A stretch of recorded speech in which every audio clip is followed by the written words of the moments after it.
But ANS is the part of nervous system, and nervous system is a very broad category. It is a very important system of the body. Why? Because this system, it is regulating all the functions of body. हमारा कोई और system जो है खराब हो जाए तो इतना इम्पैक्ट नहीं पड़ता क्वालिटी ऑफ लाइफ पे जितना नर्वस सिस्टम की खराबी से पड़ता है. The basic component of nervous system is the neuron. You are very much familiar with the structure of neuron. There is no need to go into the detail, but broadly saying there are three parts of neuron. One is the cell body. This one is cell body. The second important part is the axon, and the third part is the axonal terminals. So these are the three main components of neuron. Whether this neuron is the part of somatic nervous system or sensory, motor, or autonomic nervous system, the basic component is this neuron. Let's move toward the next slide. What are the functional types of neurons? There are three functional types of neurons. One is the sensory neuron, which are also called the afferent neurons, which are taking the impulses from different parts of body to the central nervous system. Then we have motor neurons, the efferent ones, which are carrying information from the CNS to the peripheral parts of the body. Then we have interneurons. These are the neurons which are entirely present inside CNS, and these neurons, they are um, regulating the they are modulating in between sensory and motor neurons. Then we have sensory neurons. Sensory neurons, there are two types. One, the neurons which have the capacity to sense the general senses like touch, pain, temperature, pressure, deep pressure. Whereas we have some sort of special neurons which are involved in the sensation of some special senses, for example, vision, hearing, smell, taste, and vestibular function. So these are two types of sensory neurons. This is all the repetition. आप सबको बेहतर पता है मुझसे इन चीज़ों के बारे में. Then we have motor neurons. Everyone knows that they are carrying information from the CNS to the distant peripheral organs. Interneurons. This one is the interneuron.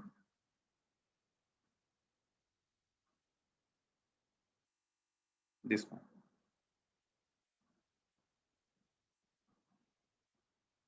This is the cut section of spinal cord. ठीक है बेटा. This one is the dorsal root of spinal cord. This one is the ventral root. इसमें एक reflex arc show की गई है बेटा. एक पेनफुल स्टिमुलस मिला तो ये जो एफरेंट न्यूरॉन्स हैं वो डोर्सल रूट से होते हुए डोर्सल रूट गैंग्लियन से होते हुए सीधा जाते हैं into the dorsal horn of the spinal cord. अब डोर्सल हॉर्न के अंदर ये जो सेंसरी न्यूरॉन है, it ends on the interneuron, and interneuron it is then connected with the motor neuron, and this motor neuron it generates the motor activity and reflexly आपका जो hand है in the classical reflex are it is flexed and it is pulled away or it is pulled back from the painful stimulus. अब यहाँ पे जो चीज समझने वाली बेटा कि सेंसरी ने इंफॉर्मेशन दी और मोटर ने जो है कमांड को आगे फॉरवर्ड किया और उसके रिएक्शन में एक एक्शन हुआ. ये जो बीच में इंटरन्यूरॉन होता है, this is connecting the sensory neuron with the motor neuron. What is the job of interneuron? The job of interneuron is to analyse and integrate the sensory information which is coming from the sensory neurons. अच्छा, आप लोगों ने एक चीज feel की होगी कि जैसे ही पेनफुल स्टिमुलस आपकी बॉडी को फील होता है तो रिएक्शन पहले आता है और आपको होश बाद में आता है. For example, if you step up on any painful object, आप पहले अपना पाँव ऊपर खींचते हैं, फिर आपको होश आता है, ओह कुछ हुआ है. ठीक है, वाई? इसका रीजन बेटा ये है कि जो इंटरन्यूरॉन है ना, ये पहले मतलब ये इतना फास्ट होते हैं इंटरन्यूरॉन कि ये पहले जो है एक्शन करा देता है. ये देखें ऐसे, ये पहले मोटर न्यूरॉन को ऑर्डर दे देता है, because interneurons they have the capacity to integrate and analyse the information which is coming from the sensory neuron. लेकिन साथ ही ये इंटरन्यूरॉन इंफॉर्मेशन को ऊपर भी भेज रहा होता है to the brain, to the higher centres. काम ये कर देता है इंडिपेंडेंटली, ये मोटर न्यूरॉन से काम करवा के आपको पेनफुल स्टिमुलाई से रिलीव कर देता है, लेकिन साथ ही ये इंफॉर्मेशन ऊपर भी भेज रहा होता है for the memory formation, for other recommendation from the higher centers of the cerebral cortex. तो इसलिए जैसे ही कोई ऐसा रिफ्लेक्स आर्क होती है तो रिफ्लेक्स हो जाता है, लेकिन उसके बाद आपको एक मतलब इन इन नैनो सेकंड आपको उसके बाद जो है फिर फीलिंग आती है जब आप उसको एनालाइज करते हैं या उसको आप इवन ऑब्जर्व करते हैं. So interneurons, they are present in CNS. We have different types of synapses, and the information it is transferred from one neuron to the another neuron. ठीक है. This type of synapse, it is called the axosomatic synapse, in which one axon it is synapsing with the body of the second neuron. Axosomatic, soma mean body. The second example is that, sorry, axosomatic is this one. This is axosomatic. ठीक है. This one is also axosomatic, ये वाली. इसमें ये axon इस body के साथ जो है वो connected है.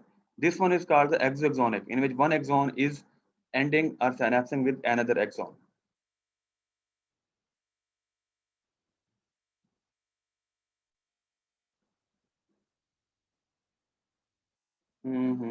ये जो पिक्चर है ये मैं आपको बेटा बाद में समझाता हूँ. Okay, what's the classification of nervous system? We classify nervous system into two categories. One is the structural classification of nervous system, or the anatomical classification of nervous system. The second one is the functional classification of nervous system. Structurally or anatomically, on the basis of the location, we classify nervous system into two main types. One is the central nervous system and other is the peripheral nervous system. कौन बच्चा है जो मुझे बताएगा what is central nervous system and why it is called as central nervous system? कोई बच्चा गलत ही sir बता रहा है. सर ब्रेन होता है सेंट्रल नर्वस सिस्टम में, ब्रेन कंट्रोल कर रहा है सारी एक्टिविटीज को और इंटीग्रेट कर रहा है. वेरी गुड बेटा, वेरी गुड. और कोई बच्चा what is central nervous system? Sir brain and spinal cord. Brain and spinal cord. Okay, सही बताया. और कोई बच्चा? से ये सेंट्रल इसलिए बिकॉज सारी इसी के पास आती है फिर यही से इंटीग्रेट होकर आगे फॉरवर्ड होती है. हमजा दोबारा बताओ बेटा, आपकी आवाज सही से नहीं आई.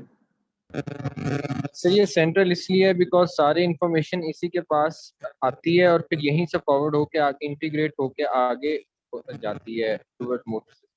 गुड बेटा, गुड. और की बच्चा? सही बता रहे हो, सब ठीक बता रहे हो. सर ये मेनिंजेस से कवर्ड हुआ होता है सेंट्रल नर्वस सिस्टम. बिल्कुल ठीक है जी. और कुछ? All the points are good, valid, accepted. Why it is called central nervous system? Why don't we call it as कुछ भी कह दो. एप्पल नर्वस सिस्टम क्यों नहीं कह देते इसको? इसको हम ऑरेंज नर्वस सिस्टम क्यों नहीं कह देते? सेंट्रली क्यों कहते हैं भाई? Sir, because it is located in the center of the body. Excellent बेटा. That's the point. That's the only point. Very good. देखें बेटा, ऊपर मैंने बात की that we are discussing the anatomical classification of the nervous system. So anatomically it is located in the center of the body. अब function की बात नहीं कर रहे हैं हम कि ये इंटीग्रेट करते इंफॉर्मेशन को, स्टोर करता है, एक्शंस लेता है, या जिस बच्चे ने ये बताया कि central nervous system it comprises of brain and spinal cord, that is the composition of central nervous system. उसमें ब्रेन भी आता है, उसमें स्पाइनल कॉर्ड भी आता है, but what is central nervous system? ये है क्या? It is the nervous system which is located, look at me please, which is located in the center of your body. Center of body. ऊपर brain है, फिर पीछे आपका centre के अंदर ब्रेन की ही एक्सटेंशन है. Spinal cord, it is basically the extension of your medulla. So it is going in the center of your body. बिल्कुल center के अंदर. So that's why it is called as central nervous system. And it comprises of brain and spinal cord. Yes, it is true. But never ever say that what is central nervous system? Sir, it is brain and spinal cord. So that's the composition. For example, आपसे कोई बंदा पूछता है कि जी what is orange? तो आप उसे कहते हैं जी कि वही जो हम खाते हैं, वही जो मीठा सा होता है, वो जिसके अंदर सीड्स होते हैं, वो जिसके अंदर जूस भी होता है. So that's the composition of orange which you are describing. But what is orange? You should describe that orange is a fruit of a plant from which we obtain it. So basically you have to define it, what it is. So anatomically speaking, central nervous system, it is the part of nervous system. So you have to add this thing. It is not the whole nervous system. It is the part of nervous system which is located in the center of body. What's the peripheral nervous system? Obviously baat hai, the part or portion or content of nervous system which is located in the peripheral portion of the body, not in the center of the body, peripheral portion. अब obviously बात है, centre में जगह किसने occupy कर ली? CNS ने। अब जो भी चीज होगी बेटा, जो भी चीज होगी वो पेरिफेरी में होगी, क्योंकि सेंटर में जगह कोई नहीं है। और पेरिफेरी के अंदर जो भी चीज होती है उसे हम कहते हैं नर्व्स, बिकॉज पेरिफेरी के अंदर हमारी बॉडी में कोई एक्स्ट्रा पोर्शन नहीं पड़ा नर्वस सिस्टम का। एक जैसे ब्रेन है वैसा ही कोई और ब्रेन पड़ा पेरिफेरी के अंदर, ऐसा कुछ नहीं होता। So peripheral nervous system, it comprises of spinal nerves and cranial nerves. Please look at me. मैंने क्या बात की? It is CNS is in the center of body. ऐसे। अब सेंटर में ब्रेन पड़ा है, सेंटर में स्पाइनल कॉर्ड पड़ा है। अब ब्रेन या स्पाइनल कॉर्ड सेंटर में ही पड़े रहते हैं। They cannot move. They do not have legs or foot. So what they have to do? How they are connected with all the body parts? They are connected with the help of fiber, with the help of wires. So these wires, they carry information from the peripheral portion of the body, and these wires, they also carry or take information from the central parts of the CNS or from the center of the nervous system to the distant portion of the body. So अब CNS में दो चीजें हैं, brain या spinal cord है। Brain से जो nerve fibres निकलेंगे उन्हें बोलते हैं हम क्या बेटा? Cranial nerves. Please look at me. अब सेंटर में है ब्रेन, सेंटर में ब्रेन है, तो इसके राइट में भी बॉडी का पोर्शन है, लेफ्ट में बॉडी का पोर्शन है। तो राइट से भी नर्व निकलेगी बेटा ब्रेन के, लेफ्ट से भी नर्व निकलेगी। बात समझ आ रही है ना आपको?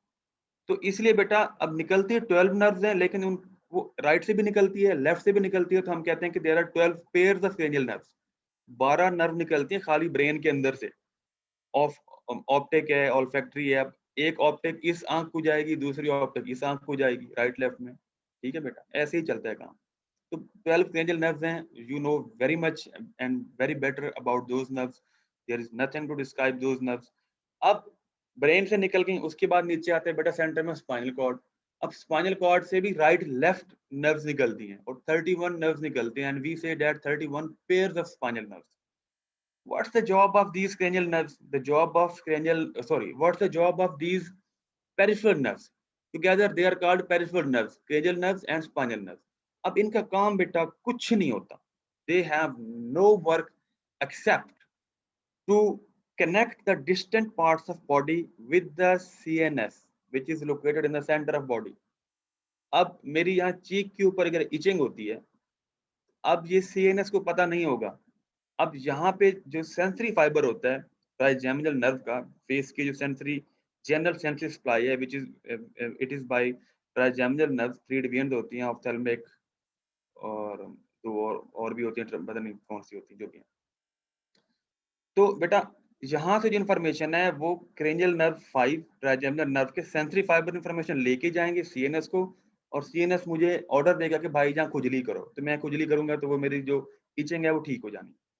इसी तरह मेरे अगर फुट में कोई प्रॉब्लम होता है तो ठीक है, तो वहां फुट में जो नर्व जा रही है, स्पाइनल नर्व जा रही होती है, तो वो जो है इंफॉर्मेशन कलेक्ट करेगी, CNS को बताएगी। अब स्पाइनल कॉर्ड के अंदर इंटरन्यूरॉन पड़ा होता है, वो कहेगा कि भाई ऐसे कर दो, या जो मर्जी मतलब एक्शन बनेगा अकॉर्डिंगली। तो आपके घर में जैसे इंटरनेट कनेक्शन आ रहा है, ठीक है, अब इंटरनेट कनेक्शन आपका एक सेंटर से आ रहा है, किसी भी हेडक्वार्टर से आ रहा है, लेकिन वहाँ हेडक्वार्टर से आपके घर तक जो इन्फॉर्मेशन आ रही है वो आपकी बेटा एक वायर के थ्रू आ रही है, एक फाइबर के थ्रू आ रही है, जिससे आपकी अपलोड भी होती है, डाउनलोड भी होती है, इन्फॉर्मेशन आ भी रही है, इन्फॉर्मेशन जा भी रही है। So this is the job of peripheral nervous system or peripheral nerves, that they act as the passage or the route or conduit in between the CNS and the body parts. Simple is that, और इसका कोई काम नहीं होता। What is the functional classification of nervous system? हमने structurally तो बात कर ली कि जी क्या क्या स्ट्रक्चर और या एनाटॉमिकली हम कैसे डिवाइड करते हैं। अब बेटा बात करते हैं हम functional classification. Based upon function, what are the types of nervous system? So functionally we divide nervous system. I'm not talking about the CNS, I'm not talking about the PNS, peripheral nervous system. I'm talking about whole nervous system. पूरे के बारे में बात कर रहा हूँ कि functionally क्या हमारे पास divisions है. Functionally we divide nervous system into two parts. One is the somatic nervous system, other is the autonomic nervous system. Now what is somatic nervous system? कोई बता सकता है बेटा? It controls voluntary movements of the body. Okay जी, और कोई बच्चा?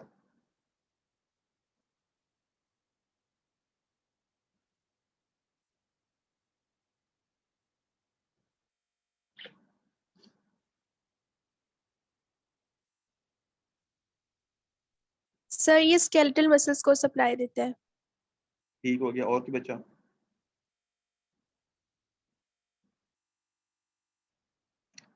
अच्छा चलो मुझे ये बताओ कि एनाटॉमिकली हमारे पास कितनी डिवीजन है नर्वस सिस्टम की?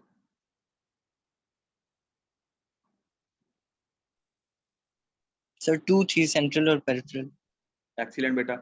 अब मुझे ये बताओ कि जो पेरिफेरल नर्वस सिस्टम है क्या वो खुद से फंक्शनली एक्ट करता है? No sir. वो खुद से एक्ट नहीं करता। यस, उसका खुद वो कुछ नहीं सोचता या खुद वो कोई भी चीज जो है एनालाइज नहीं करता। It only acts as a passage, only acts as a wire to transfer the information from CNS to the organs and from the organs to the CNS. So it is just a pathway or the route. So क्या मैं कह सकता हूँ कि functionally we can say that there is no higher function of peripheral nervous system? Yes, I can say that.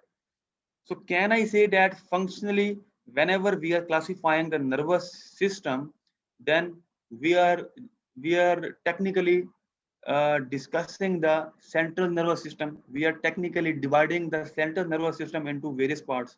जो brain और spinal cord है, जो कि सेंट्रल नर्वस सिस्टम है हमारे पास, तो फंक्शन भी इन्हीं का ही होता है, सिर्फ सीएनएस का फंक्शन होता है। जो पेरिफेरल नर्वस सिस्टम है उसका कोई हायर फंक्शन नहीं होता, वो सिर्फ इंफॉर्मेशन को ट्रांसफर कर रहे होते हैं। अब इंफॉर्मेशन सिर्फ सीएनएस से आती है, CNS has to decide, CNS has to take action based upon the input coming from the sensory neurons from the organs. So when we are talking that nervous system is functionally divided into two parts, somatic and autonomic, then before defining the somatic nervous system we will have to add one short statement, which is somatic nervous system can be defined as the areas of CNS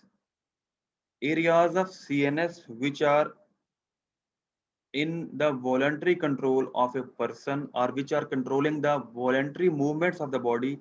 Those areas of CNS, they are labeled as somatic nervous system.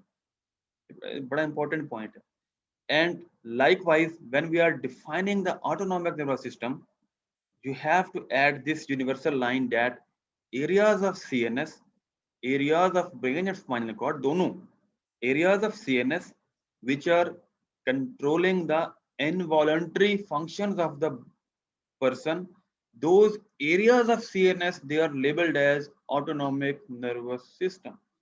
अब brain spinal cord के multiple levels के ऊपर functions हैं, लेकिन जो voluntary movements को control करते हैं सोमैटिक, और जो इनवॉलंटरी कंट्रोल करते हैं उनको कहते हैं बेटा हम क्या कहते हैं जी, उनको ऑटोनॉमिक नर्वस सिस्टम। अब चाहे सोमैटिक हो चाहे हमारे पास ऑटोनॉमिक हो, उसकी आगे दो डिवीजन होती हैं, सेंसरी डिवीजन और motor division. Sensory nerve fibres होते हैं, मोटर नर्व फाइबर्स होते हैं, ठीक है। They are also very important to understand. Why? Because अगर सेंसरी फाइबर जो पेरिफेरल नर्वस सिस्टम के फाइबर्स होते हैं, ठीक है, वो हैं वो स्ट्रक्चरली। अच्छा अब हम बात करते हैं सोमैटिक नर्वस सिस्टम की, पहले बात करते हैं सोमैटिक नर्वस सिस्टम। मैं आपको बता देता हूं कि हमारा जो सेरेब्रल कॉर्टेक्स है, इसमें सोमैटोसेंसरी कॉर्टेक्स है और सोमैटोमोटर कॉर्टेक्स है। ठीक है, सोमैटोसेंसरी कॉर्टेक्स कहते हैं इसको, कि ये सोमैटिक नर्वस सिस्टम का सेंसरी पार्ट है। ठीक है, ऑटोनॉमिक नर्वस सिस्टम का सेंसरी पार्ट और होता है। ठीक है, सोमैटोसेंसरी कॉर्टेक्स इसको हम क्लैरिफाई करने के लिए बोलते हैं कि ये सोमैटिक नर्वस सिस्टम वाला सेंसरी कॉर्टेक्स है। अब इसके ये जो है हमारे पास इस सोमैटोसेंसरी कॉर्टेक्स को जो आ रहे होते हैं fibres from the distant, they are the sensory fibres, वो इंफॉर्मेशन देते हैं सोमैटोसेंसरी कॉर्टेक्स को, और उसकी बेसिस के ऊपर फिर हमारा जो सोमैटो मोटर कॉर्टेक्स होता है वो फिर मोटर फाइबर्स देता है कि जी आपने क्या करना है, आपने वहां पे मतलब इचिंग को कैसे कंट्रोल करना है या पेनफुल जो स्टिमुलस को आपने कैसे रिमूव करना है। ये तो बड़ा सिंपल सा है। अब आते हैं बेटा इस पे ऑटोनॉमिक नर्वस सिस्टम पे। Like the somatosensory nervous system, the somatic nervous system, not somatosensory, like somatic nervous system, it also has two division. One is the sensory division, other is the motor division. The motor division of the autonomic nervous system, it is further divided into three subcategories. One is the sympathetic autonomic nervous system, other is the parasympathetic autonomic nervous system, and third one is the enteric nervous system. Now, who will tell me what is sympathetic autonomic nervous system? कौन बताएगा जी? Sir ये fight और flight situation के लिए होते हैं, उसको control करते हैं। ठीक है बेटा, और कोई बच्चा?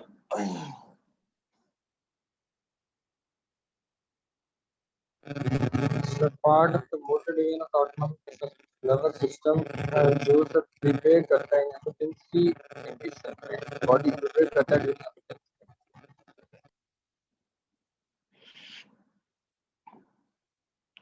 Who will define the autonomic nervous system? पहले ये बताओ बेटा।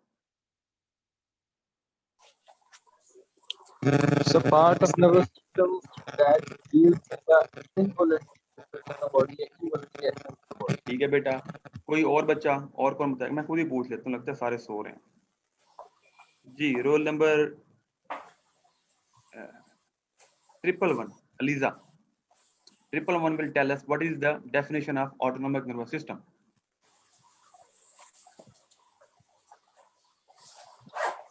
Sir, it is the part of central nervous system that controls involuntary movements of the body. शाबाश बेटा, very good बेटा. And it has two divisions, sensory and motor.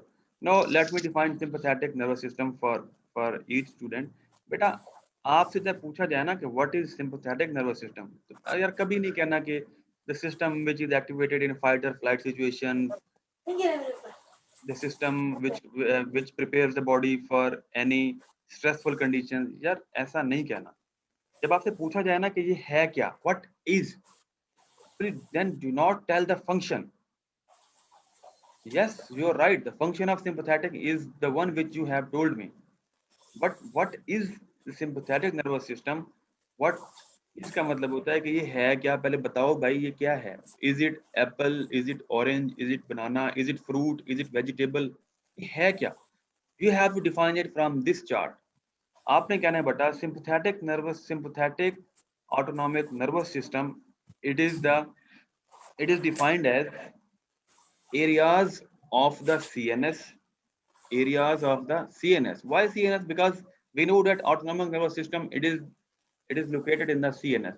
So sympathetic nervous system is defined as areas of CNS which are part of the motor division of the autonomic part of the nerve of the areas of CNS which are part of the motor division of the autonomic nervous system. So this is the definition of sympathetic autonomic nervous system.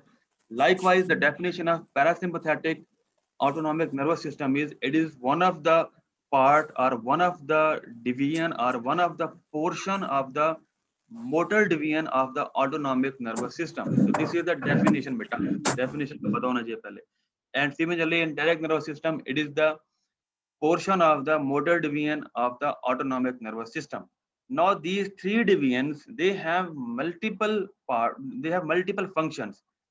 So you can describe them one by one in detail. But whenever you are asked what is the sympathetic system, then you have to define it first. ये है क्या? अब मुझे कौन बच्चा बताएगा कि हमारे पास सोमैटिक नर्वस सिस्टम की मोटर डिवीजन एक ही होती है, एक ही मोटर डिवीजन होती है, जबकि जो ऑटोनॉमिक नर्वस सिस्टम है उसकी मोटर डिवीजन के हमारे पास आगे 3 पार्ट्स हैं, 3 सब डिवीजन्स हैं। ऐसा फर्क क्यों, ऐसी ज्यादती क्यों, कौन बताएगा जी? सर जो स्मूथ मसल्स होते हैं वो डिफरेंट ऑर्गन्स में उनकी टाइप डिफरेंट होती है, और जो ओके हो गया, स्केलेटल मसल्स होते हैं वो तो पूरी बॉडी में सेम ही होते हैं। ठीक है बेटा। और कोई बच्चा? भी मोटर डिवीजन जो विसरल मोटर होते हैं या ऑटोनॉमिक मोटर होते हैं सर, इसमें कार्डियक मसल्स और स्मूथ मसल्स दोनों होते हैं जिनकी स्टिमुलेशन होती है और मतलब कंट्रोल होता है, होम्योस्टैटिक कंट्रोल होता है। ठीक है। और उसमें एक स्केलेटल मसल्स होते हैं, तो इसलिए स्केलेटल सर वैसे मसल तो सोमैटोसेंसरी का पार्ट है ना, सॉरी स्केलेटल मसल तो सोमैटिक नर्वस सिस्टम का पार्ट है, because they are in our control. उनको तो छोड़ दो। ये बताओ बेटा कि नेचर ने motor division somatic nervous system के अंदर एक ही रखी है, जबकि ऑटोनॉमिक के अंदर उसके 3 सब पार्ट कर दिए। कौन बताएगा? जो बताएगा उसको बेटा छोटा सा इनाम देंगे, यही कोई 5-10 रुपए। गरीब बनता हूँ भाई, ज्यादा मैं अफोर्ड नहीं कर सकता। और कोई तो बता दे, अभी फिजियोलॉजी पढ़ के आए हो भाई। सर क्योंकि उसमें ग्लैंड्स का और स्मूथ मसल्स और कार्डियक मसल्स तीनों का ज्यादा कंट्रोल है, तो इस वजह से उसकी डिविजन्स भी ज्यादा होंगी और उसमें vast number of functional differences होते हैं। तो इस वजह से फिर फंक्शनल डिफरेंसेस की बेस पे हम नेचर ने जो है वो इनको डिफरेंट सिस्टम्स दिए हुए हैं, सब ठीक है, कैटेगराइज करके। ठीक है। और कुछ? सर ये इंटेलिजेंट नर्वस सिस्टम में जो प्री सिनेप्टिक फाइबर्स होते हैं डायरेक्ट स्नैप्स करते हैं, और बाकी में सिंपैथेटिक और पैरासिम्पैथेटिक में तो गैंग्लियन बाहर ही बनता है मसल से, ऑर्गन से। चलें, आप सबने जी बहुत अच्छा बताया, वेरी सब good and basic excellent difference attempt. Yes, what's the basic difference? तो फंक्शनल डाइवर्सिटी का है। मैंने कहा मतलब सोमैटिक में इतनी फंक्शनल डाइवर्सिटी नहीं है, मगर क्यों नहीं है ऑटोनॉमिक में फंक्शनल डाइवर्सिटी, तो मतलब उसमें भाई? सिर्फ एक मसल सिंपली। चलें, मैं इस फंक्शनल डाइवर्सिटी की ही बेसिस पे थोड़ा सा इस क्वेश्चन को इलैबोरेट करता हूँ। देखो बेटा, जो हमारे पास सोमैटिक नर्वस सिस्टम है, defining again the areas of CNS which are in our control, they are those areas, they are called as somatic nervous system. अब बेटा, अब सोमैटिक नर्वस सिस्टम सारे का सारा हमारे अपने कंट्रोल में है, ठीक है। अब हमने अगर किसी को स्लैप करना हो, थप्पड़ ही मारना हो किसी को, तो ये हमारे कंट्रोल में है। हम उसको थप्पड़ जोर से भी मार सकते हैं, उसको थप्पड़ प्यार से भी मार सकते हैं, ठीक है। ये हमारे पूरे कंट्रोल में है ना। तो एक ही फाइबर है, उसको हमने कंट्रोल करना है। फाइबर को या उस जो हमारे पास सोमैटिक नर्वस सिस्टम है ना, वो हमारे कंट्रोल में है। उसको हमने खुद ही ऑर्डर करना है कि भाई थप्पड़ जोर से मारना है कि थप्पड़ कम मारना है। हम अगर कहते हैं कि भाई थप्पड़ जोर से मारना है, तो वो सोमैटिक नर्वस सिस्टम, वो मोटर उसी सेम मोटर डिवीजन है, सेम मोटर फाइबर है, उसको ज्यादा डिपोलाइज कर देता है, खिंच के थप्पड़ लगता है, पटाख की आवाज आती है। और अगर हमने थप्पड़ आराम से मारना हो, तो वही सोमैटिक नर्वस सिस्टम उसी सेम मोटर फाइबर को लेस कमांड देता है, वही same motor fibre less depolarise होता है और वो प्यार से थप्पड़ लग जाता है, ठीक है। तो एक ही मोटर डिवीजन से हम दोनों काम कर लेते हैं, क्योंकि ये हमारे कंट्रोल में है। अब आते हैं बेटा इस पे, ऑटोनोमिक नर्वस सिस्टम पे। It is not in our control. For example, heart beat है, ठीक है। अभी मैं किसी को पूछता हूँ, नाम लेता हूँ कि जी रोल नंबर फलाना, मुझे ये चीज बताए, आपकी हार्ट बीट फौरन ऊपर चली जाती है, ऑटोमेटिकली ऊपर चली जाती है। Why? Because it is not in your control. तो ऑटोनोमस नर्वस सिस्टम जो है, अच्छा अब फिर मैं जब कहता हूँ कि जी ओके, अब मैं किससे क्वेश्चन नहीं पूछूंगा, या जब उस बच्चे का क्वेश्चन हो जाता है, उसकी बारी खत्म हो जाती है, तो उसकी हार्ट बीट आहिस्ता आहिस्ता नीचे आ जाती है। अब ये जो हमारे पास ऑटोनोमस नर्वस सिस्टम है ना, इसके जो फाइबर्स हैं, मोटर फाइबर्स हैं, जो हार्ट को जा रहे हैं, वो दो तरह के हैं। One is sympathetic fibre, other is the parasympathetic fibre. Sympathetic fibre का काम है हार्ट बीट को तेज करना, और पैरासिम्पैथेटिक का काम है हार्ट बीट को लेस करना। तो दैट्स द बेसिक कॉन्सेप्ट कि जी motor division of autonomous nervous system के हमारे पास 3 पार्ट्स इसलिए होते हैं कि every part has a different job. एक ही फाइबर से ऑटोनोमिक 2 काम नहीं ले सकता कि एक ही फाइबर हो जो हार्ट को जा रहा हो, वो कभी जो है हार्ट बीट को ज्यादा कर दे, कभी हार्ट बीट को वो कम कर दे, ऐसा नहीं है। बस नेचर ने ये रख दिया। Each fibre has different function. Smooth muscle को जा रहा है तो दो ही फाइबर जा रहे हैं ऑटोनॉमिक के अंदर, एक फाइबर कॉन्ट्रैक्शन कराएगा स्मूथ मसल की और एक फाइबर रिलैक्सेशन कराएगा। एक ही फाइबर दोनों काम नहीं कर सकता। लेकिन जो हमारे पास सोमैटिक नर्वस सिस्टम है उसमें एक ही मोटर फाइबर जाता है, लेकिन उसके फंक्शन दो होते हैं कि हम उसको डीपोलराइज ज्यादा भी कर सकते हैं, कम भी कर सकते हैं। सेम एप्लीकेशन ऑटोनॉमिक के अंदर नेचर ने प्रोवाइड ही नहीं की। नेचर ने अलग अलग फाइबर दे दिए, एक काम बढ़ाएगा एक काम को कम करेगा। I hope everyone is clear now. हैं ये मोटर्ड भी हैं, सेंसरी नहीं है। मिसाल के तौर पे आपने खाना खाया, गंदा खाना खाया, आपने वो 50 रुपए वाला वाकई बड़ा शौरमा खाया, उसके अंदर बैक्टीरिया थे टॉक्सिन से। अब वो जो टॉक्सिन हैं आपके चले गए जी जीआई के अंदर, वहां पे चले गए इंटेस्टाइन के अंदर। अब वो टॉक्सिन जब इंटेस्टाइन में जाते हैं वहां जाके स्मूथ मसल्स को इरिटेट करते हैं। जब स्मूथ मसल इरिटेट होते हैं तो ये जो इरिटेशन है ना, आपको इनिशियली पता ही क्यों नहीं होती। ये जो इरिटेशन है, जो सेंसेशन जनरेट होती है, वो sensation sensory fibres of autonomic nervous system से सीधा जाते हैं एएनएस के अंदर। एएनएस को बता दिया जाता है कि जी वहाँ जीआईटी के इंटेस्टाइन के अंदर कोई फॉरेन इन्वेडर्स हैं जो कि स्मूथ मसल को इरिटेट कर रहे हैं। अब ये जो हमारे पास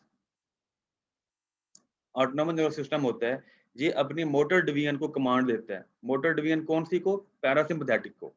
उसको कमांड देता है कि भाई तू स्मूथ मसल को वहां पे कॉन्ट्रैक्ट करा दे। स्मूथ मसल कॉन्ट्रैक्ट होते हैं, तो स्मूथ मसल कॉन्ट्रैक्ट होते हैं इंटेस्टाइन्स के, तो आपको फिर एब्डोमेन में पेन होता है।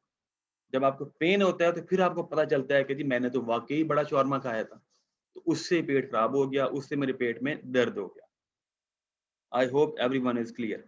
हम फिर क्या करते हैं?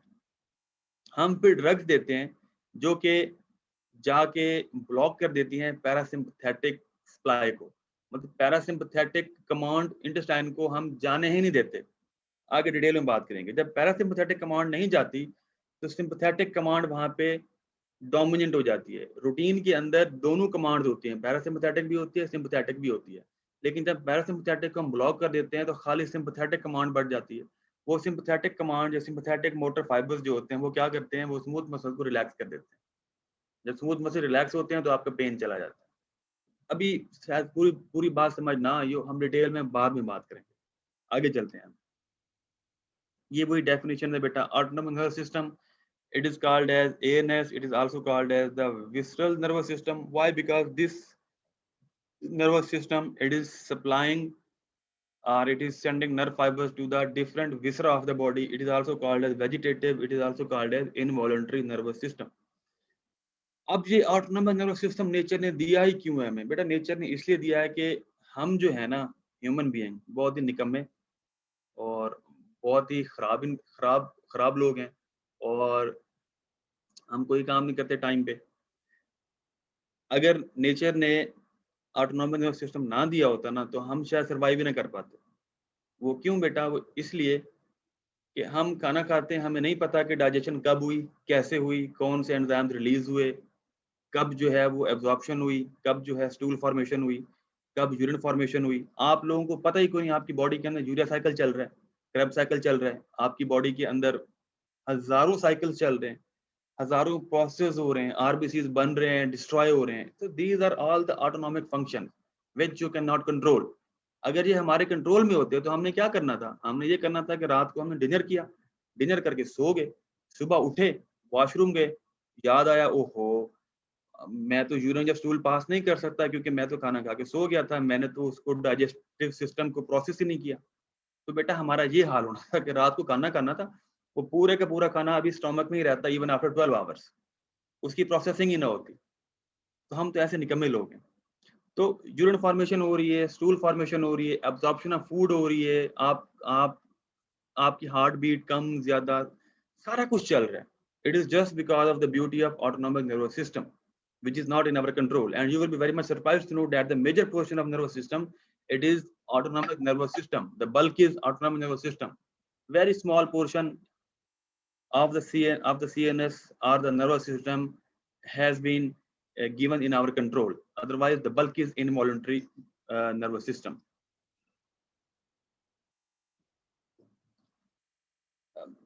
Most probably this is the last diagram to discuss. इसके बाद लेक्चर एंड कर देंगे शायद, but this is very important. सुन रहे हो भाई सारे कि सो गए हो?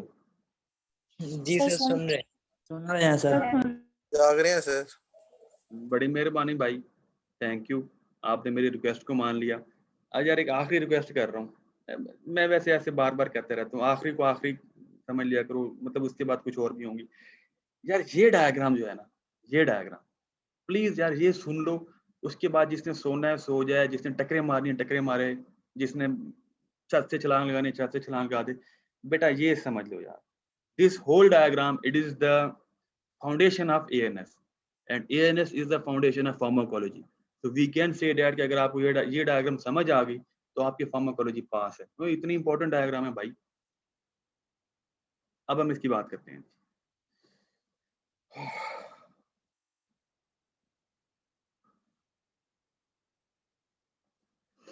So as you can see on the left of this diagram, we have one snake-like structure. This one, this snake-like structure. This snake-like structure, it is the CNS. Okay हो गया जी। ये ऊपर ऊपर जो गोल गोल सा बना हुआ है अंडा सा, this is the CNS, this is the brain, and this structure is the medulla, this one, this is medulla, और इस मेडल्ला के नीचे एक्सटेंशन है which is called spinal cord. अब ये सेंटर ऑफ द बॉडी के अंदर है, and this CNS it is connected with the distant organ. ये ऑर्गन है बेटा, ये भी ऑर्गन है, ये स्वेट ग्लैंड्स है, ये भी ऑर्गन है, नीचे ये कार्डियक स्मूथ मसल्स हैं, नीचे हमारे पास रीनल वेस्कुलर स्मूथ मसल्स हैं, फिर स्केलेटल मसल है, ये हमारे पास ऑर्गन्स है।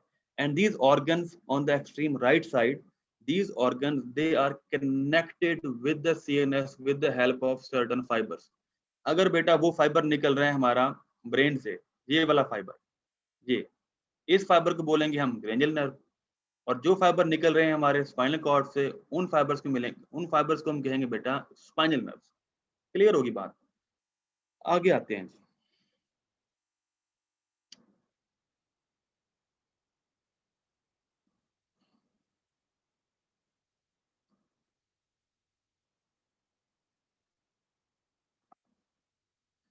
सबसे पहले हम बात करते हैं जी पैरासिम्पथेटिक नर्वस सिस्टम की, कि how parasympathetic nervous system it is connected with the distant organ.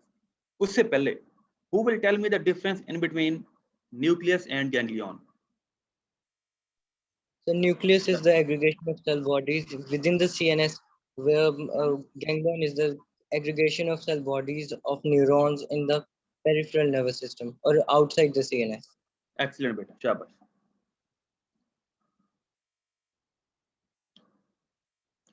अब हम बात करते हैं कि जी हमारे पास ये एग्रीगेशन वाला क्या चक्कर होता है। ये देखो बेटा, I am drawing the neuron like this, give me some time to draw it.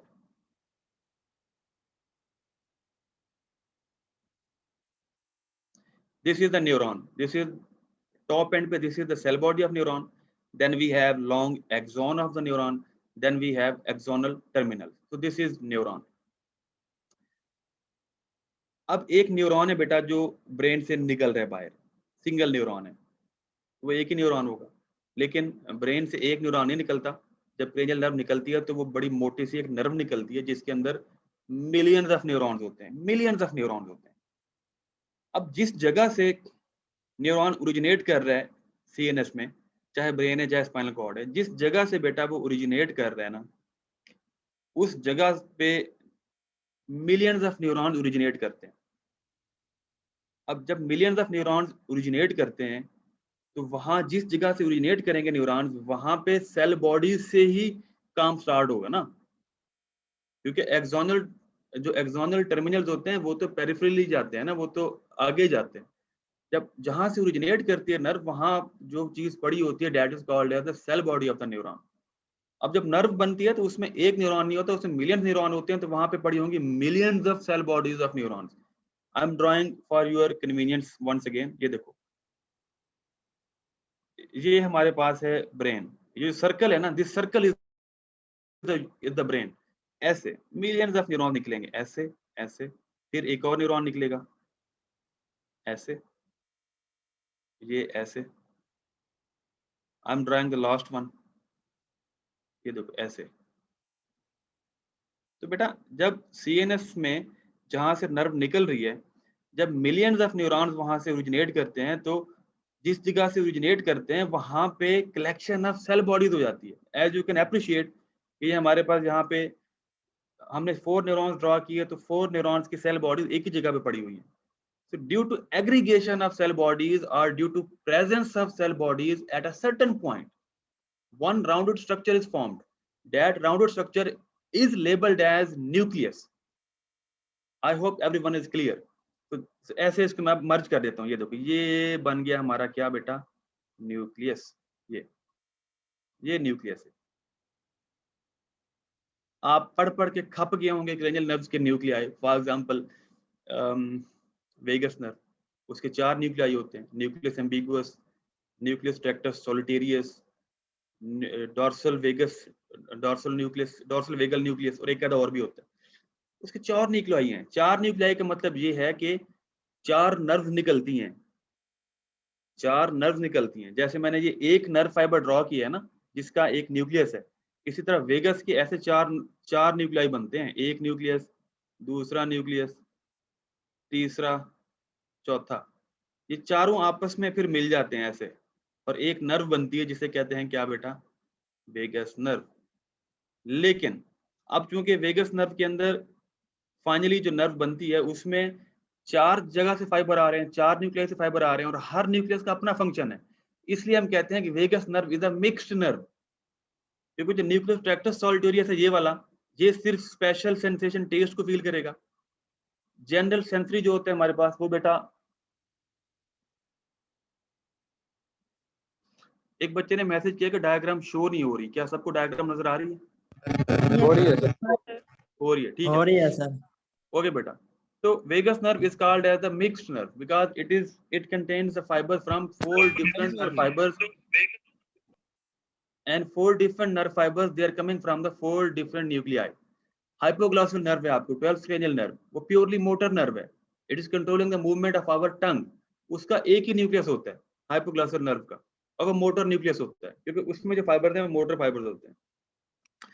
So coming to the point, what is the difference between nucleus and the ganglion? Nucleus is the collection of cell bodies of millions, billions of neurons in the CNS.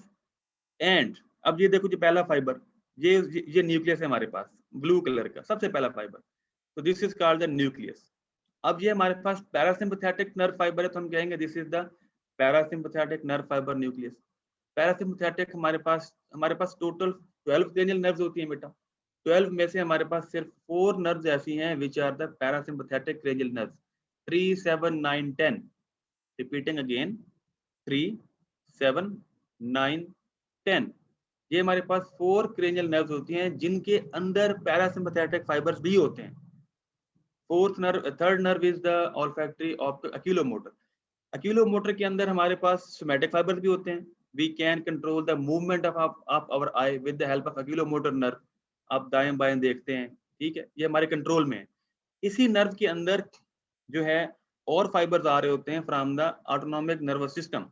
उनका काम क्या होता है बेटा? उनका काम होता है प्यूपल के साइज को कंट्रोल करना, pupal constriction, pupal dilation.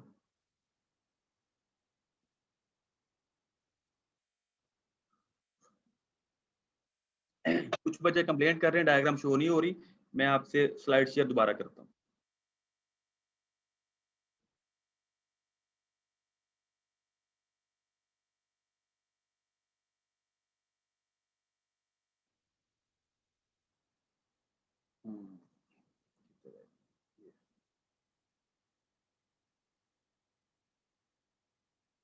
I hope everyone can see the slide now.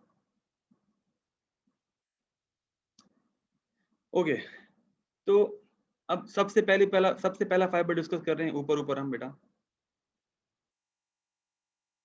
which was the parasympathetic fiber.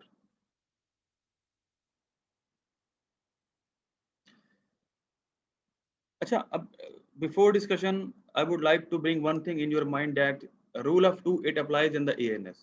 What is rule of 2? The first rule is that every autonomic peripheral nerve fiber, it has 2 synapses, it has 2 type of nerve fibers. अभी बताता हूँ आपको। सबसे पहले हम discuss कर रहे थे ऊपर वाला fibre which is the parasympathetic fibre.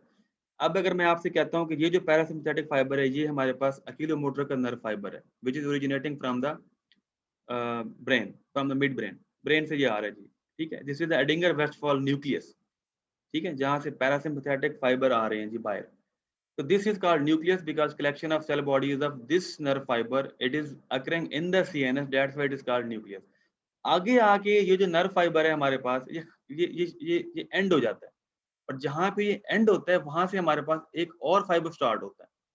But अब हमारे पास एक और फाइबर स्टार्ट हो रहा है तो ऑब्वियसली बात है ये नर्व फाइबर भी it will be comprising of millions of neurons. अब जहां से ये ओरिजिनेट कर रहा है तो वहां जब मिलियंस ऑफ न्यूरॉन्स की सेल बॉडीज एक दूसरे के ऊपर पाइल अप हो जाएंगी ऐसे ऐसे ऊपर ऊपर ऊपर ऊपर, तो वहां पे भी एक राउंडेड सी रेज्ड स्ट्रक्चर बन जानी है, and that structure is not called as nucleus, that structure is called as the ganglion. Why? Because हम सिर्फ डिमार्केशन करते हैं कि अगर ये जो collection of cell bodies of neurons है सीएनएस के अंदर हो तो उसे हम न्यूक्लियस बोल देते हैं, सीएनएस के बाहर हो तो उसे हम बोल देते हैं ganglion. So we label this structure as ganglion. फर्क कोई नहीं है, होती है दोनों collection of cell bodies of neurons है, collection of cell bodies of millions of neurons. अब ये जो बेटा गैंग्लियन है ना, ये वाला, ये जो ब्लैक सी स्ट्रक्चर बनी है दिस इज द गैंग्लियन, ये ब्लैक स्ट्रक्चर। अब ये जो बेटा गैंग्लियन है इस गैंग्लियन को हम रेफरेंस पॉइंट मानते हैं, that this ganglion is the Midway in between the CNS and the organ. ये ऑर्गन पड़ा है हमारे पास, ये वाला ये ऑर्गन है और ये हमारे पास सीएनएस है। इन दोनों के बीच में क्या आता है जी ganglion, it is the midway stop जहां पे हमने रेस्ट करना है। अब इस गैंग्लियन को हम रेफरेंस पॉइंट मानते हैं और इस गैंग्लियन से जो फाइबर पहले वाला था जो पहले आ रहा था ब्लू कलर का, उस फाइबर को हम क्या देते हैं जी प्री गैंग्लियोनिक फाइबर, ये गैंग्लियन से पहले था ये। और जो फाइबर गैंग्लियन से आगे जा रहा होता है and which is ending on the distant organs, उस फाइबर को हम बोल देते हैं जी post ganglionic fibres, just to differentiate the two fibers, otherwise there is no other technical difference। बस यही एक डिफरेंस है कि गैंग्लियन से पहले वाला प्री गैंग्लियोनिक फाइबर, गैंग्लियन से आगे वाला पोस्ट गैंग्लियोनिक फाइबर। लेकिन इसके साथ हम एक और चीज भी अटैच करते हैं कि ये सिंपैथेटिक है कि पैरासिम्पैथेटिक है। Now I am telling you the exact name of this fibre, the exact name of this fibre is pre ganglionic parasympathetic fiber which is originating from the nucleus in the CNS and it is ending or terminating on the parasympathetic ganglion, and the fiber which is originating from the parasympathetic ganglion and ending at any organ or gland, it is labeled as post ganglionic parasympathetic fiber। simple is that बेटा। अब आगे आते हैं।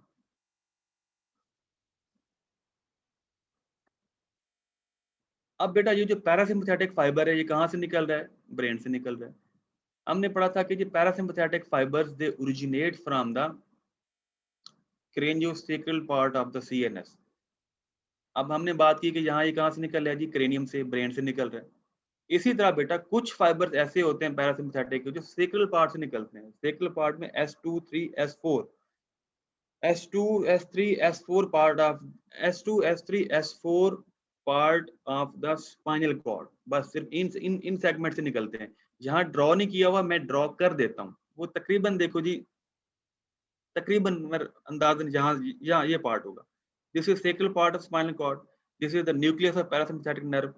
ऐसे preganglionic parasympathetic fibre निकलेगा जो कि जाके एंड करेगा कहाँ पे जी? गैंग्लियन पे। कौन सा गैंग्लियन? Parasympathetic ganglion. आगे फिर वो फाइबर जाएगा as a postganglionic parasympathetic fibre और एक डिस्टेंट ऑर्गन के ऊपर जाके साइनेप्स करेगा। So any autonomic fiber which is originating from the brain or the sacral part of the spinal cord, that is labeled as a parasympathetic fiber, and any autonomic fiber which is originating from the thoracolumbar part of the CNS, ये सारा जो snake बना हुआ है बेटा ये सारा हमारे पास CNS है, और हमारे पास ये जो पोर्शन है ये है thoracolumbar पोर्शन, ये वाला, ये मैंने 2 लाइन ड्रॉ कर दी है। This portion is the thoracolumbar portion। आंखें बंद करके आप कह सकते हैं कि जी इस पोर्शन से जितने फाइबर निकल रहे हैं, बेसिकली 4 फाइबर निकल रहे हैं, जितने फाइबर निकल रहे हैं ये सारे के सारे क्या है बेटा, ये सारे के सारे हमारे पास सिंपैथेटिक जो है हमारे पास ये फाइबर्स हैं ऑटोनॉमिक के। आगे बात करते हैं जी, just like the parasympathetic nerve fibre, ये हमारा पहला फाइबर है हमारे पास सिंपैथेटिक का, ठीक है। अब ये सिंपैथेटिक जो नर्व फाइबर है अब सीएनएस से निकल रहा है, सीएनएस में से ये कहां से निकल रहा है जी, स्पाइनल कॉर्ड के थोरैसिक पोर्शन से, this is thoracic portion of spinal cord. So this nucleus is the nucleus of sympathetic nervous system. Just like parasympathetic, इसका भी एक न्यूक्लियस होगा जो कि सीएनएस में होगा। फिर ये होगा हमारे पास प्री गैंग्लियोनिक सिंपैथेटिक फाइबर जो कि जाके साइनेप्स करेगा with the second nerve in the ganglion. तो ये गैंग्लियन कहलाएगा हमारे पास सिंपैथेटिक गैंग्लियन, ठीक है बेटा। और यहाँ से जो फाइबर निकलेगा उसे हम बोलेंगे बेटा पोस्ट गैंग्लियोनिक सिंपैथेटिक फाइबर, और ये फाइबर जाके एंड करेगा कहाँ पे, any gland or any organ which is involuntary, which is getting the involuntary supply. अब यहाँ मैं आपको दो चीजें और बताऊंगा। अब आप यहाँ पे एक डिफरेंस नोट कीजिएगा कि ऊपर वाली डायग्राम में जो हमारे पास प्री गैंग्लियोनिक पैरासिम्पैथेटिक फाइबर था और नीचे वाली डायग्राम में हमारे पास प्री गैंग्लियोनिक सिंपैथेटिक फाइबर है, इनमें एक डिफरेंस है। डिफरेंस क्या है बेटा, difference is that the preganglionic parasympathetic fibres they are long, whereas preganglionic sympathetic fibers they are short। नजर आ रहा है बेटा आपको, जो प्रीगैंग्लियोनिक पैरासिम्पैथेटिक है वो लंबा बना हुआ है और जो प्रीगैंग्लियोनिक सिंपैथेटिक है वो थोड़ा छोटा बना हुआ है। अब एक और डिफरेंस सिंपैथेटिक पैरासिम्पैथेटिक में, the parasympathetic ganglion they are located away from the CNS। अब प्रीगैंग्लियोनिक फाइबर लंबा है तो ऑब्वियस सी बात है गैंग्लियन थोड़ा दूर जाके बनेगा, whereas the preganglionic fiber of the sympathetic nervous system it is short। obvious सी बात है जो sympathetic ganglion है it will be much closer to the CNS। this is another difference। the third difference is that the parasympathetic ganglion, this one parasympathetic ganglion, it is located near the tissues, near the involuntary organs, whereas the sympathetic ganglion it is located away from the involuntary organs। just from the diagram you can tell these three differences।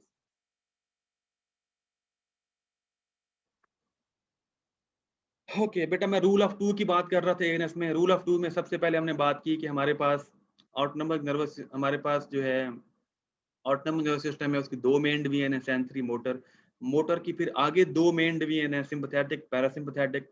Enteric को मैं count नहीं करता whenever I am talking about rule of two. Motor division of ANS की दो main आगे types हैं, sympathetic parasympathetic. उसके बाद बेटा हमारे पास चाहे सिंपैथेटिक हो चाहे पैरासिम्पैथेटिक हो, उनके दो फाइबर होते हैं, one is the preganglionic fibre, other is the postganglionic fibre. अब नेक्स्ट बात करते हैं रूल ऑफ टू की, चाहे सिंपैथेटिक हो बेटा चाहे पैरासिम्पैथेटिक हो, they have two synapses in their pathway. First synapse is in between the preganglionic and the postganglionic fibre. इसकी बात कर लो जिसको मैं ऐसे एनसर्कल कर रहा हूँ। First synapse is in between the preganglionic and the postganglionic fibre, चाहे सिंपैथेटिक हो चाहे पैरासिम्पैथेटिक हो। The second synapse is in between the postganglionic fibre and the organ। so we have two synapses in parasympathetic and two in the sympathetic system। next बात करते हैं, the neurotransmitters they are released in the sympathetic and the parasympathetic fiber system at two places। वही एक ganglia के level पे और एक tissue के लेवल पे, दो जगह पर रिलीज होते हैं। so we have multiple things which are in two। बेटा अब हम बात करते हैं कि जी कौन कौन से न्यूरोट्रांसमीटर रिलीज होते हैं। पहले मैं ये सारी चीज वाइप आउट कर लूं, ये जो मैंने यहाँ पे सारा कुछ ड्रॉ किया हुआ है, फिर मैं आपसे बात करता हूँ। Till this point if you have any question you can ask मी।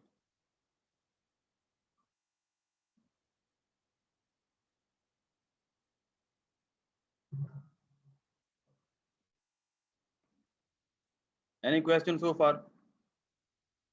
सो तो नहीं गए भाई? No, sir. नो सर, जाग रहे हैं यार थैंक यू सो मच यार, I am much relieved now.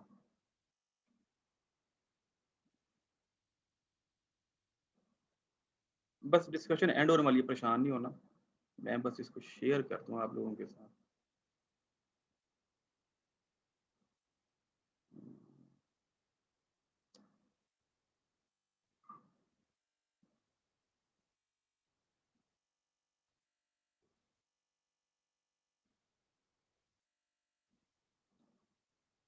Okay, we have the same diagram, but it is neat and clean now.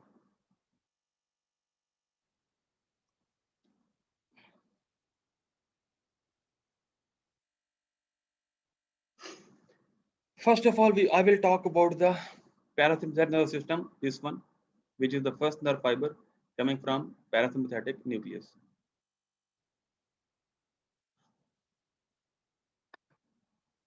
बेटा एक साइनेप्स हमारे पास यहाँ पे है, ये वाला, in between preganglionic and postganglionic parasympathetic fiber. This is second synapse in between postganglionic parasympathetic and the organ. अब obvious सी बात है कि nerve fiber synapse है, एक space है, because this and due to this space nerve fibers they do not come in contact one to one. The preganglionic fiber, presynaptic fiber, it releases neurotransmitter, and that neurotransmitter it activates the receptors on the postsynaptic neuron. अब हम बात करते हैं इस ganglion के level पे, in case of parasympathetic system. अब जरा आंखें खोल के बेटा, ना आंखें खोल के नहीं, कान खोल के. The preganglionic parasympathetic fiber it releases the acetylcholine. यहाँ लिखा भी है बेटा ACH. The preganglionic parasympathetic fiber it releases the acetylcholine. This acetylcholine it acts on the on the membrane of the postganglionic fiber, and the postganglionic parasympathetic fiber is depolarized, activated, and when it is activated, then it secretes acetylcholine at the synapse, which is in between the postganglionic parasympathetic fiber and the organ.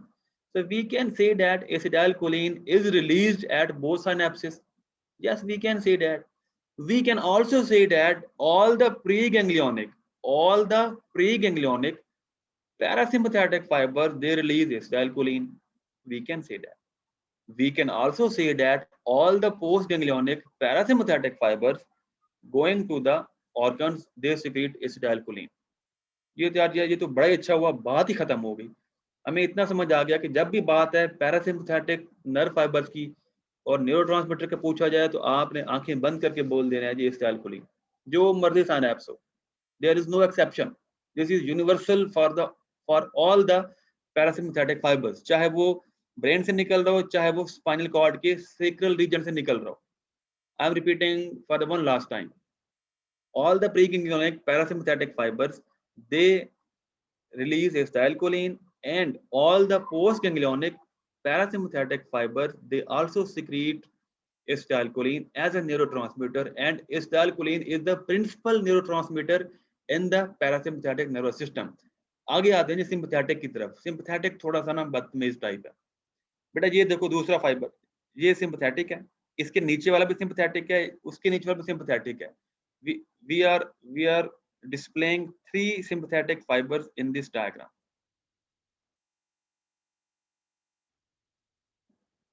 ये बेटा, ये तीनों हमारे पास sympathetic fibers निकल रहे हैं from the thoracic region of the spinal cord.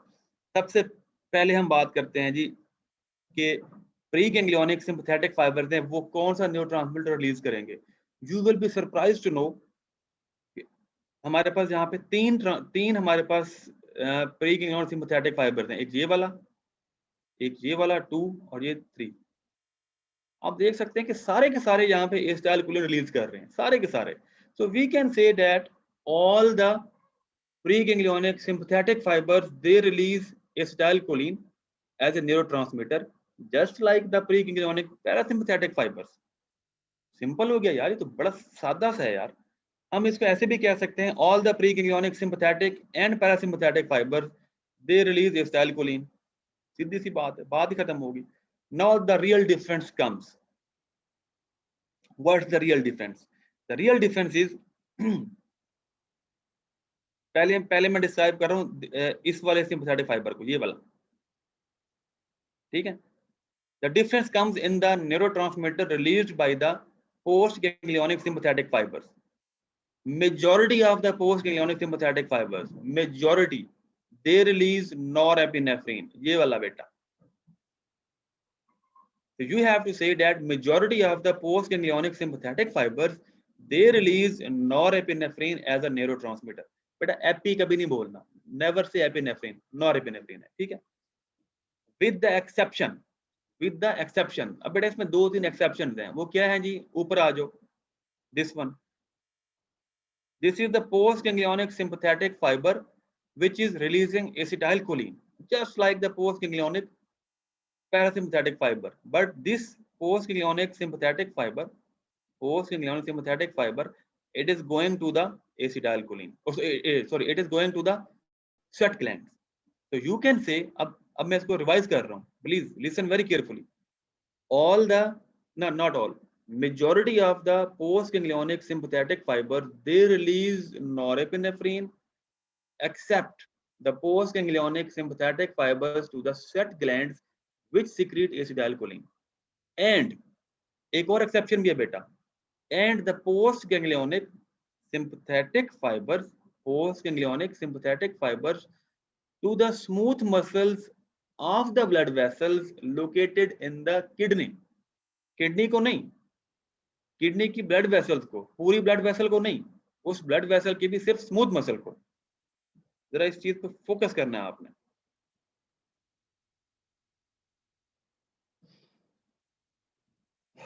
अब इसको मैं समराइज कर देता हूँ।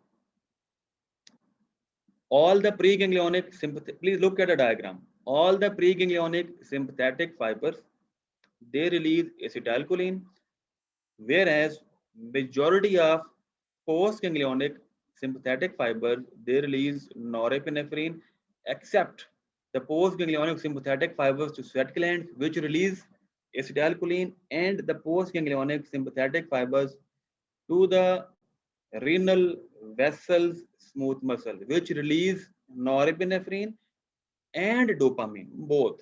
This is the exception. ये याद रखनी है आपने।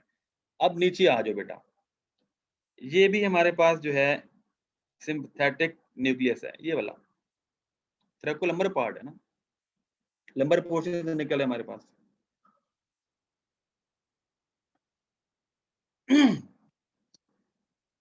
This is the sympathetic nucleus which is giving rise to the preganglionic sympathetic fiber. So this is the preganglionic sympathetic fiber, and this sympathetic fiber, it ends on the adrenal medulla. हमारे पास adrenal gland होता है जो कि upper pole पे located है दोनों kidneys के। अब इस adrenal gland के हमारे पास दो portion होते हैं, the outer or the peripheral is the adrenal cortex, the inner one is the adrenal medulla. The adrenal medulla, it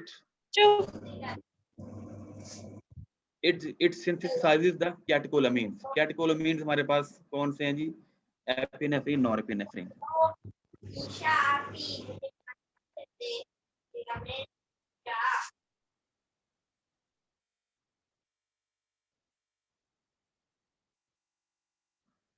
So this is the sympathetic fiber which is going to the adrenal medulla.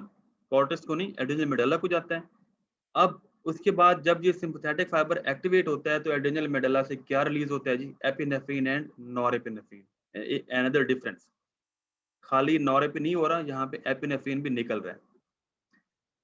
Now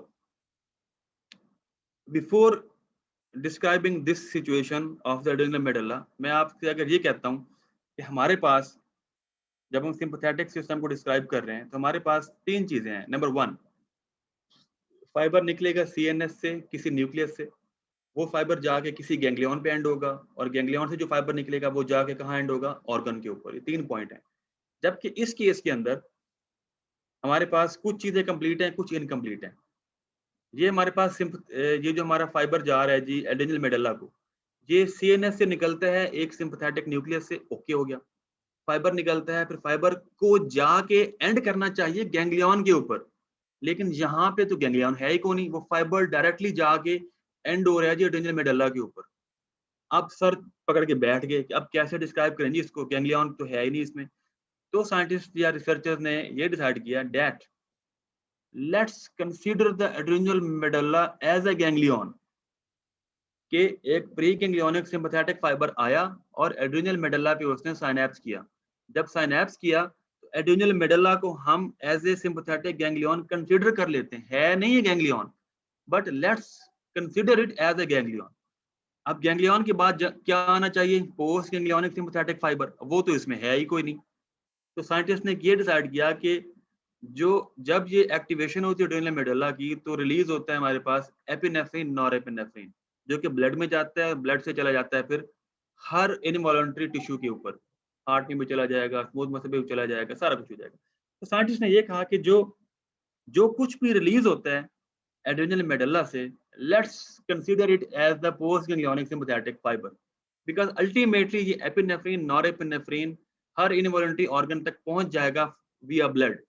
तो ये एक arbitrary सी classification है इस सिर्फ एक sympathetic fibre की, that it has the sympathetic nucleus, it has the preganglionic sympathetic fiber which releases the acetylcholine just like all the preganglionic sympathetic fiber. But in case of sympathetic ganglion, we consider the adrenal medulla as a ganglion, and in case and instead of postganglionic sympathetic fiber, we consider the epinephrine, norepinephrine as the postganglionic sympathetic fiber. ये एक बस arbitrary सी classification है। जहां तक बात समझ आ गई, I hope सबको। उसके बाद बेटा सबसे नीचे हमारे पास somatic nerve fibre, one single large nerve fibre originating from the CNS and ending at the skeletal muscle. हमारे सोमैटर मोटर कॉर्टेक्स से, सेरेब्रल कॉर्टेक्स से सीधा यहाँ से फाइबर निकलता है, ब्रेन से सीधा जाता है, फिर वो नीचे डिसेंड करता है पिरामिडल लेवल पे, मिडला में इसकी क्रॉसिंग होती है और उसके बाद नीचे डिसेंड करता है ये स्पाइनल कॉर्ड में, और स्पाइनल कॉर्ड से निकल के सीधा कहाँ जाता है जी, स्केलेटल मसल पे। सिंगल फाइबर होता है, कोई बीच के अंदर लोचा ही नहीं है सिनैप्स का, गैंग्लियन का, सीधा जाता है स्केलेटल मसल के ऊपर। So this is the voluntary motor fiber, or you can also say as the somatic motor fiber or the voluntary motor fiber. So this was the brief introduction or the comparison of sympathetic and parasympathetic nervous system and the neurotransmitter released by the nerve fibers. अच्छा, एक और difference बताना था यहाँ पे।